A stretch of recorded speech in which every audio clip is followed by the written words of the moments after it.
அதிகாரம் அதனுடைய 12வது வசனம், நம்பிக்கையிலே சந்தோஷமாய் இருங்கள். எனக்கு அன்பான தேவ பிள்ளைகளே,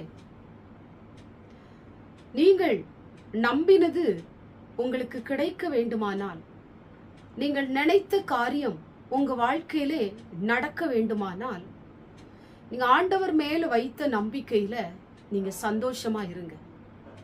நீங்க சந்தோஷமா இருந்தா நீங்க நினைச்சது நிச்சயமாய் நடக்கும். ஏன்னா நீங்க நம்பிக்கை வச்சது ஆண்டவர் மேல. அவர் ஒரு நாளும் உங்களை துக்கப்படுத்த மாட்டார், உங்களை அழ வைக்கவும் மாட்டார், உங்களை வருத்தப்படுத்தவும் மாட்டார். உங்க நம்பிக்கை தெய்வத்தின் மேல இருக்கும் பொழுது அந்த நம்பிக்கை உங்களை ஒரு நாளும் துக்கப்படுத்துவதே இல்லை. நீங்க ஆண்டவர் மேல நம்பிக்கை வைக்கும் போது, அந்த நம்பிக்கையில நீங்க சந்தோஷமா இருக்கும் பொழுது, ஆண்டவர் நிச்சயமா எனக்கு செய்வார், இந்த காரியத்தை ஆண்டவர் எனக்கு வாய்க்கும்படி செய்வார், இந்த காரியத்திலே ஆண்டவர் எனக்கு உதவி செய்வார், இந்த காரியத்திலே இருக்கிற தடைகளை எல்லாம் ஆண்டவர் மாற்றுவார், தாமதித்தாலும் ஆண்டவர் எனக்கு அற்புதம் செய்வார் என்கிற ஒரு நம்பிக்கையோடு கூட, நீங்கள் மகிழ்ச்சியோடு கூட, சந்தோஷத்தோடு கூட, மன நிறைவோடு கூட ஆண்டுடைய சமூகத்திலே நீங்கள் ஜெபிக்கும் பொழுது, நீங்கள் நினைத்ததெல்லாம் அப்படியே நடக்கும்படி ஆண்டவர் கிருபை செய்வார். நீங்க மனுஷன் மேல நம்பிக்கை வச்சு, நீங்க மனுஷனுடைய கைகளை நீங்கள் எதிர்பார்க்கும் பொழுது, மனுஷன் உங்களை துக்கப்படுத்தி விடுவான், உங்களை அழ வைத்து விடுவான், உங்களை வருத்தப்படுத்துவான்.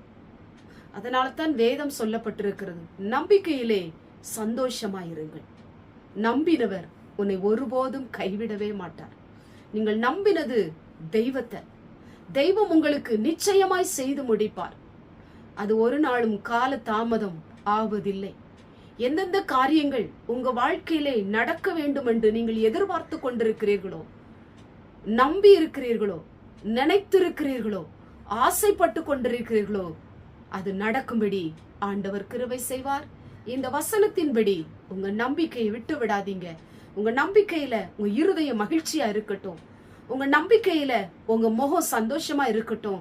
கர்த்தர் நிச்சயம் தருவார் என்கிற எதிர்பார்ப்போடு இருங்க. நிச்சயமாய் கர்த்தர் உங்களுக்கு நினைத்ததை நடக்கும்படி செய்வார். கண்களை மூடி ஜெபம் பண்ணுவோம். எங்கள் பரிசுத்தமுள்ள நல்ல பிதாவே, கேட்டதான வசனத்தின் மூலமாய் நம்பிக்கையிலே சந்தோஷமா இருங்கள் என்று வேதம் சொல்லப்பட்டது போல, ஆண்டவரே, உம்முடைய பிள்ளைகள் இந்தந்த காரியத்துல உண்மையில நம்பிக்கை வைத்து ஜெபித்து கொண்டிருக்கிறாங்க. அதுல ஆண்டவரே, இவங்களுக்கு நீர் உதவி செய்து உங்க நினைச்சதை நீர் நடத்தி அவங்களுக்கு அற்புதம் செய்யும்படியா ஜெபிக்கிறோம்.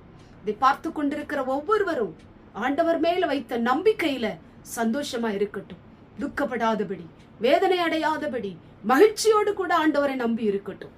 இயேசுவின் மூலம் ஜெபிக்கிறோம் பிதாவே, ஆமென்.